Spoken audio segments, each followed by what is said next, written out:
E aí, galera do Avançado B, meu nome é Danilo Santiago e essa aqui é a nossa aula de árvores, DP em árvores e topossorte.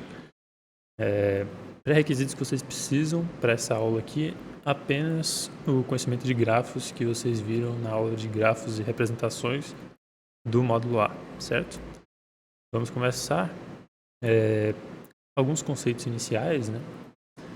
Então, antes da gente chegar lá na definição de árvore, um caminho é uma sequência finita de arestas, tal que cada par consecutivo de arestas tem exatamente um vértice em comum e nenhuma aresta nem vértice se repete na sequência.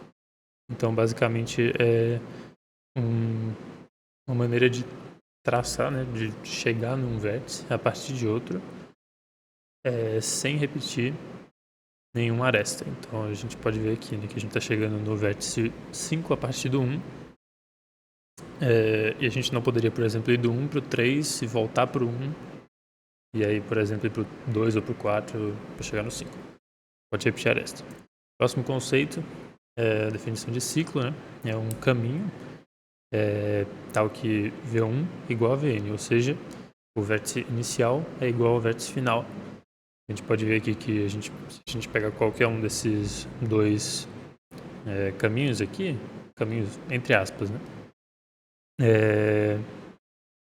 Tanto o vermelho quanto o verde, a gente pode ver que ele começa e acaba no mesmo vértice. Você pode tomar qualquer vértice aí como inicial, ele também vai ser o vértice final. Conectividade. Um grafo ele é conexo se para cada dois vértices existir ao menos um caminho entre eles. Então aqui na esquerda é um grafo conexo, na direita é um grafo desconexo. Ali existem dois componentes, né? Esse é bem direto. Então o que é uma árvore? Uma árvore é um grafo conexo e acíclico. Vocês podem ver aí que esse grafo é apenas um componente e não existe nenhum ciclo entre eles. E geralmente também, a menos que se diga o contrário, na maioria das vezes vai ser um grafo não direcionado. Tanto em computação quanto em matemática, geralmente essa definição é usada. Algumas propriedades, a maioria é bem direta, né, do fato de das árvores serem grafos acíclicos e não direcionados e também conexos, né? Podem ver. Primeiro de tudo, eles possuem exatamente n-1 arestas, né, onde n é a quantidade de vértices do grafo. Existe um único caminho entre quaisquer dois nós. Então, claro, né, como a gente tem n-1 arestas e nosso grafo ele é conexo, só tem para qualquer dois pares de vértices assim, que sejam vizinhos, tem só um caminho lá, então não tem outra maneira, não tem mais de uma maneira de chegar entre dois nós. A remoção de qualquer aresta desconecta o grafo. De novo, temos n vértices e n arestas e a gente não... Se a gente remover, né, qualquer uma das arestas, vai transformar o grafo vai deixar de ter um único componente. E analogamente ali a adição de qualquer aresta vai criar exatamente um ciclo. Porque se a gente tem n-1 aresta, vai passar a ter n, e a gente tem n vértices, não tem mais para onde aquela aresta, não tem mais onde encaixar aquela aresta sem que forme um ciclo no grafo. Mais algumas definições aqui. Qualquer vértice na árvore que tenha grau 1 é chamado de folha, né? Então, por exemplo, nesse exemplo aqui, tem os vértices 3, 4 e 5. Dizem que eles têm grau 1, né? Porque eles só conectam com outro vértice. No caso no caso do 3 é o 1, e no caso do 4 e do 5 é o 2. Esses nós são nós folha. Outra definição aqui, uma subárvore, né? Vai ser um subgrafo de uma árvore, contanto que também seja uma árvore, né? Isso aqui não está escrito da melhor maneira, mas basicamente quer dizer que qualquer subgrafo conexo de uma árvore, ele também se classifica como uma subárvore. Se o subgráfico que você escolher for um subgráfico desconexo, aí você já, por definição, já não está se enquadrando como uma árvore, né? Então, não pode ser uma subárvore. A raiz de uma árvore é um vértice que foi designado como a origem do grafo, então isso é relativamente comum em problemas que vocês vão ver quando a gente vai solucionar assim. Tem várias vezes você precisa tomar algum vértice como o vértice inicial, né? E aí esse vértice é a raiz. A distância de um vértice para a raiz é chamada de profundidade ou nível do vértice. A maior distância entre a raiz e um nó, chamada de altura da árvore. Essa é outra definição que é bastante usada também. Por exemplo, se a gente tomar aqui o 1 como raiz, a altura dele vai ser 2, porque ali a gente pode chegar no 5, né? É o mais distante que a gente consegue chegar, a partir do 1. E a profundidade, assim, do 3, por exemplo, é 1. Do 4 e do 5 é 2, né? Claro, a altura é 2 também por causa do 4, né? Não é isso. Primeiro exercíciozinho aqui só com base nessas definições e com a representação, né, que vocês já viram no avançado A de grafos.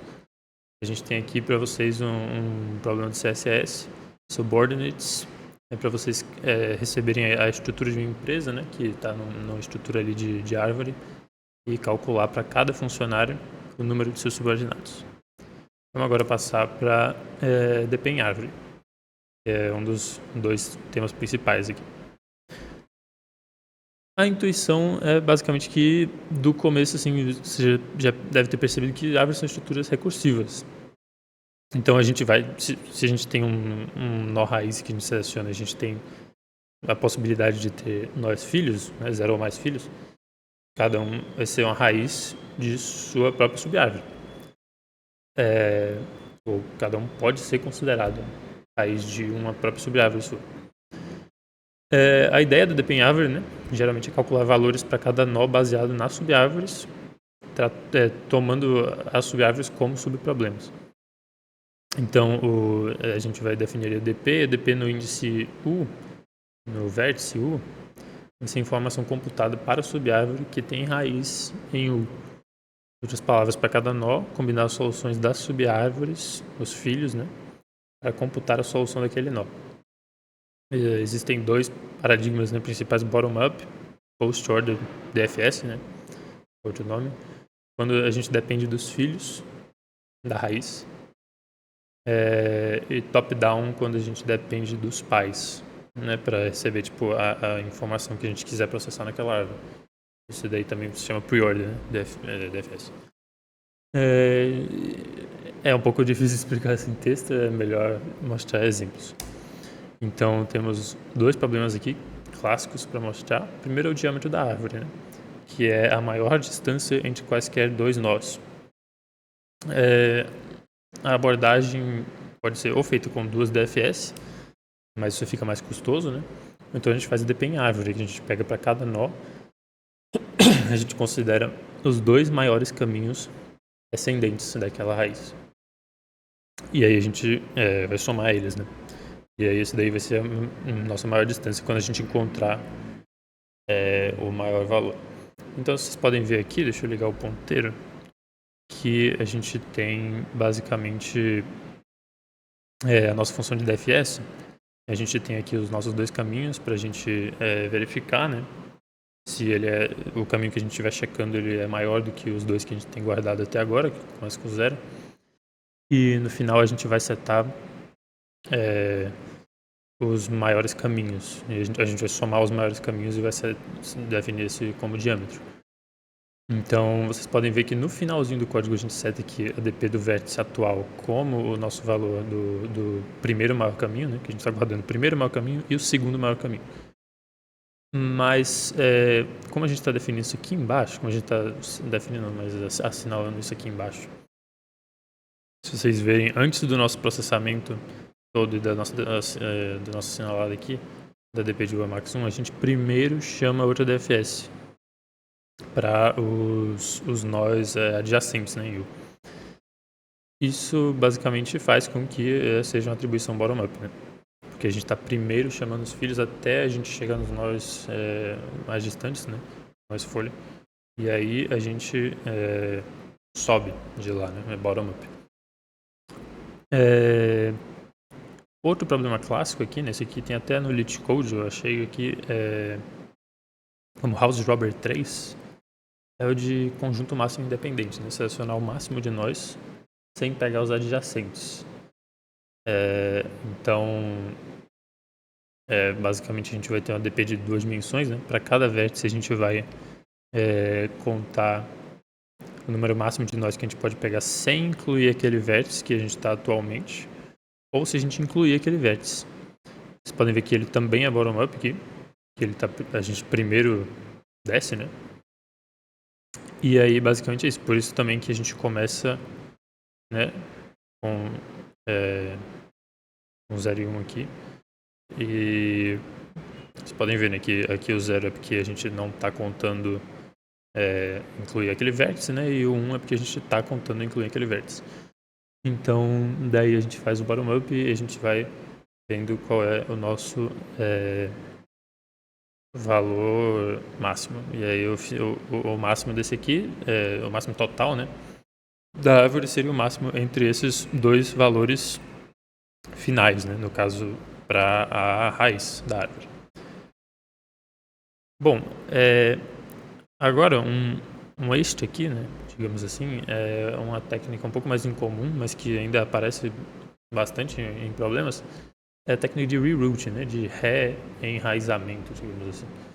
É quando nós precisamos considerar todos os nós da árvore como uma raiz, e aí disso a gente precisa calcular a resposta, né, para todos esses nós, considerando que todos eles sejam raízes em algum ponto. Um exemplo mais direto, né, é a soma de distâncias de cada nó para todos os outros nós.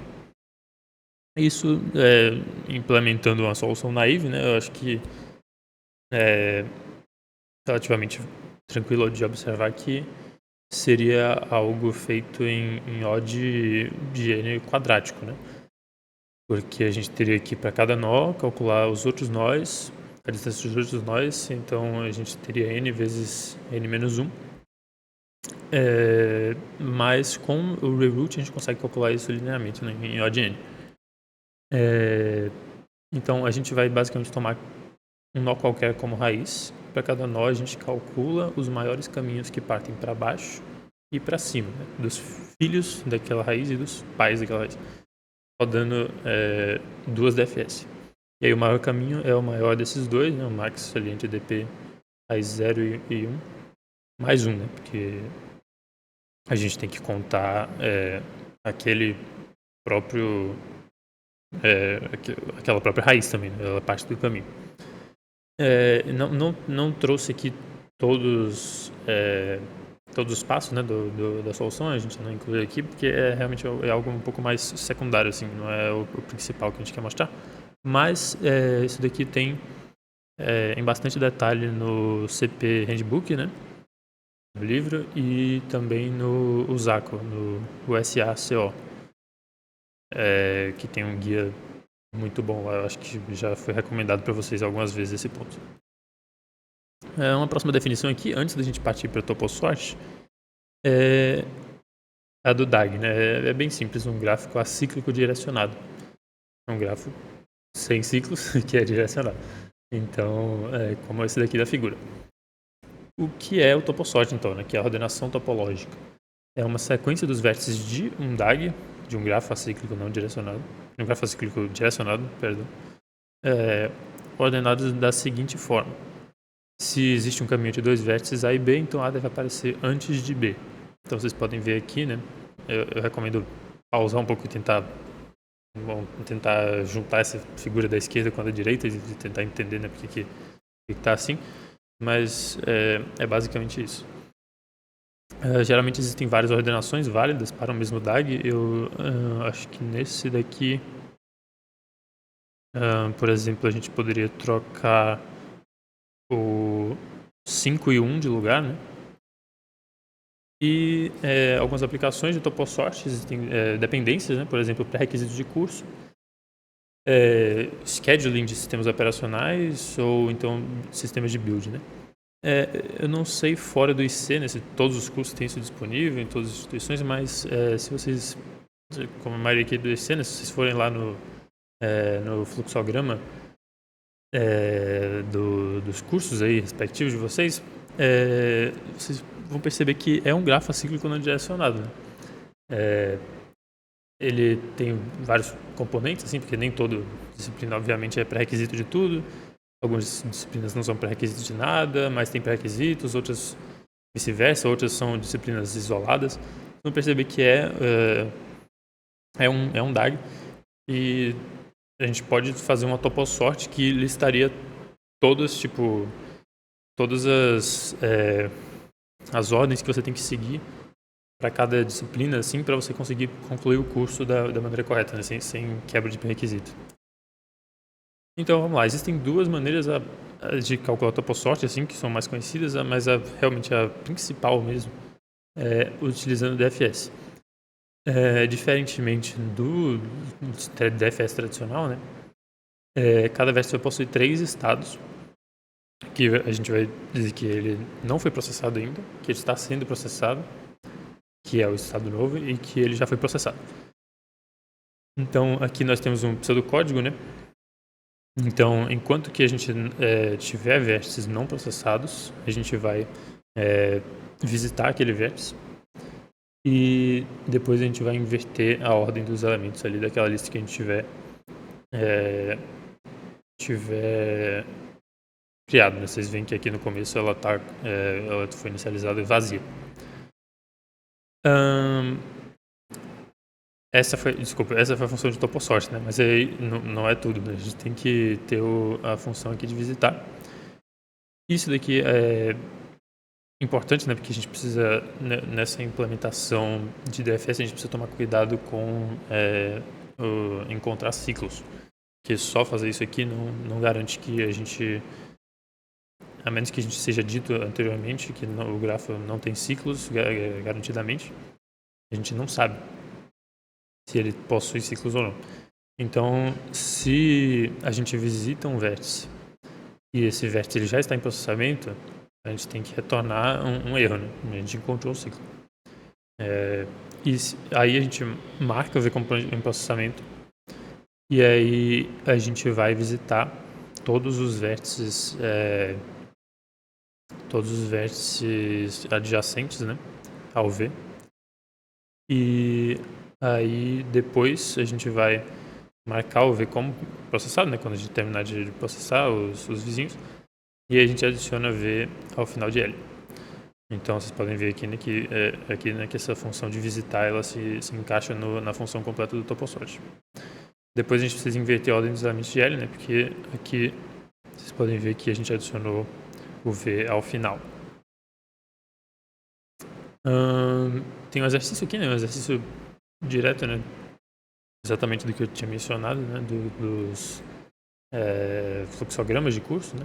Então a gente vai receber N cursos e M requisitos do tipo curso A deve ser concluído antes do curso B. E aí vocês têm que encontrar uma ordem na qual seja possível concluir os cursos. Uma ordem, né? Como a gente disse, podem e na maioria das vezes assim, com grafos maiores existem bem mais de uma única ordenação topológica, né? Então, nesse caso daí eu acredito que qualquer uma sirva. E agora é o outro algoritmo, né, que também é outra maneira de calcular o TopoSort. Esse é um pouco menos conhecido, um pouco menos utilizado, digamos assim, pelo menos em programação competitiva, mas a gente achou interessante trazer ele também. Quando a gente introduz assim algoritmos alternativos, outras opções para serem usadas, é sempre produtivo falar de trade-offs, né? Porque senão a gente não fica muito claro quando utilizar cada um, né? Basicamente, voltando aqui para o fato de que a gente tem que, nessa implementação de DFS, checar os ciclos, tipo, quantas vezes, quando a gente encontrar o ciclo, o algoritmo de Kahn ele é mais explícito nessa detecção de ciclos, é algo mais natural, tipo, que já está lá no algoritmo. Ele também processa e retorna a ordem diretamente, né? A ordenação topológica diretamente. Mas ele requer mais espaço. Geralmente o DFS, ele na prática, né, ele é mais rápido, apesar deles possuírem uma complexidade similar, mas geralmente isso tem a ver com cache e um pouco menos de ter que assim, fazer bookkeeping das coisas, ter que marcar algumas coisas que o algoritmo de Kahn ele pede. Mas o algoritmo de Kahn ele é melhor, ele é mais clean, assim, digamos, para detecção de ciclos, e tem gente que acha ele um pouco mais intuitivo também para quando se trata mesmo da resolução de dependências. Então vamos ver aqui um pouco do algoritmo de Kahn, né?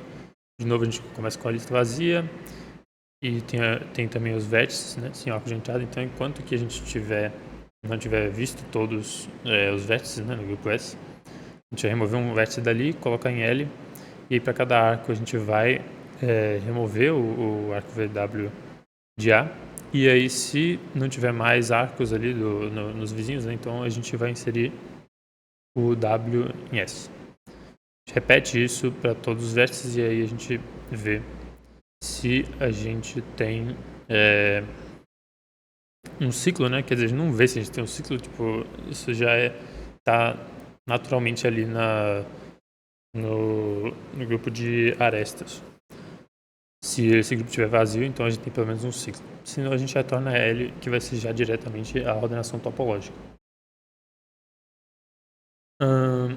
Uma dica aqui é que para obter a ordenação lexicograficamente mínima de uma DAG, a gente vai querer definir S como uma fila de prioridades, sempre escolhendo o menor elemento, né? Ao invés de uma lista comum.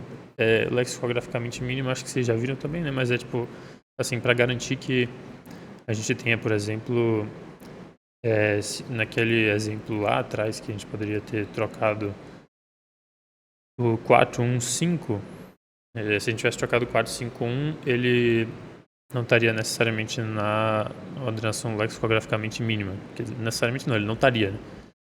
Porque o 1 ele vem antes do 5.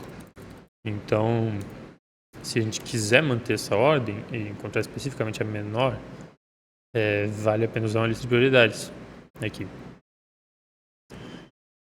Como um resumo, né, para concluir, a DP em árvore computa os valores bottom-up ou top-down, né, sub-árvores, né, faltou aí.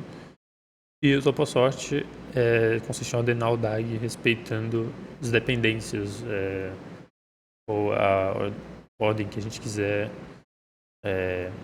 atribuir entre os vértices, né. Basicamente é isso.